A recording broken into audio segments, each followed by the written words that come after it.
Consider the possibility of Kawasaki disease in children with prolonged fever, sore throat, beefy lips, and rash. Not all cases have all these features. Also, be mindful of scarlet fever. Fluid overload and pericardial effusion are two causes of deterioration in dialysis patients. Also consider electrolyte abnormalities. Check calcium, potassium, and get an ECG. Your notes are legal documents. Make sure to leave your intellectual footprint in your notes and explain the rationale behind every clinical decision. Bilious vomiting in the elderly may be the only clue to cholecystitis.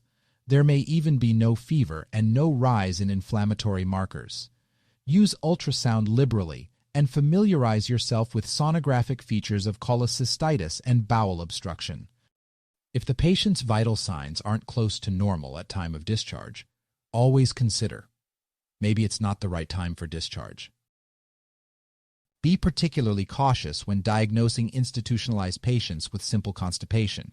Intestinal obstruction can be easily missed in these patients. Have a low threshold to request investigations for nonverbal patients and those with communication difficulties.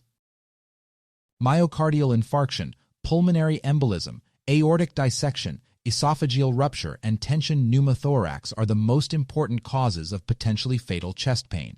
Tick them off your list one by one. Occasionally, patients may have difficulty differentiating chest pain from abdominal pain. Use simplified communication techniques to determine the location of pain. You may rarely see paracetamol overdose patients with near-normal paracetamol levels.